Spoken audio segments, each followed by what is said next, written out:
এখানে দেখো ভূগোলের আবার দেখছি প্রাকৃতিক বিভাগ থেকে বড় প্রশ্নমান 5 নম্বর 4টে থাকে, করতে হয় 2টো, সেখানে 5-এর একের দাগে থাকবে। আমি সেরা হিসাবে 4টে দেওয়া থাকে, সেখানে আমি কটা রেখেছি একবার লক্ষ্য করো তো।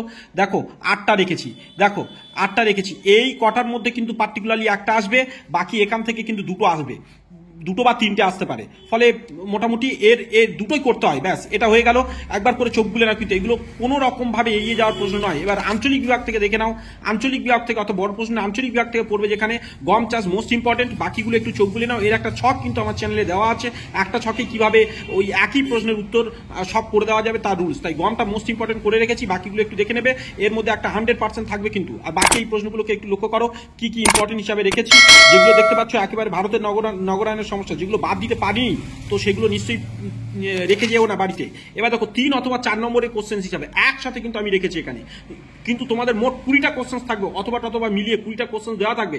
সেখানে আমি কি করেছি দেখতে পাচ্ছ, সেখানে আমি একসাথে রেখেছি মাত্র 17টা কোশ্চেন দিয়েছি তোমাদের, যেখানে 2 নম্বর বা 3 নম্বর দুটোই অ্যাডজাস্ট করে আসবে। দেখো প্রথম কোশ্চেনগুলো কিরকম পার্থক্য, এটাও একটা জিও স্টেশনারির মধ্যে পার্থক্য দিয়েছি, কিন্তু আলাদা করে শুধু জিও স্টেশনারি কি আসতে পারে। এখানে দেখো বজ্র ব্যবস্থাপনা, মানে বা যেটা কম্পোস্টিং বলা হয়, সুবিধা গতবারে পড়েছে, তাই বজ্র ব্যবস্থাপনা শিক্ষার্থীদের ভূমিকা অথবা পদক্ষেপ এটা পড়তে পারে। 4R কি পড়তে পারে, কখনো কখনো 4R এর বদলে বলতে পারে আবার 3R কি, সেটা তোমরা একটু দেখে নেবে। উপগ্রহ চিত্রের সুবিধায় বাকিগুলো এখানে দেখো। RF কি, যেটা ভগ্নশীর্ষক মানচিত্র, তার অনুনাম। রিমোট সেন্সিং, কখনো কখনো এটা ঘুরিয়ে সক্রিয় সেন্সিং দিয়ে দিতে পারে, সেন্সর। জীবিকা সত্তাভিত্তিক কৃষি, বাকি এখানে জিও স্টেশনারি, ওখানে তো বলেছিলাম ওই জন্য কেটে দিয়েছি। এবং তারপরে 11 নম্বর কোশ্চেন, মানে এটা অ্যাকচুয়ালি কেটে দিয়েছি, 10 নম্বর হবে। এই যে জৈব ভঙ্গুর আর জৈব মানে অভঙ্গুর বজ্রপদার্থ ধারণ, মানে অববাহিকা, বজ্রের পৃথকীকরণ, তরল বজ্র, মৌসুমী বিস্ফোরণ, ধাপ চাষ, ফালি চাষ, আর ভার্মি কম্পোস্টিং, ধারণযোগ্য উন্নয়ন। ব্যাস এইগুলোই, জাস্ট একবার চোখ বুলে নাও, ভিডিওটাকে লং করছি না, আর সাথে থাকো।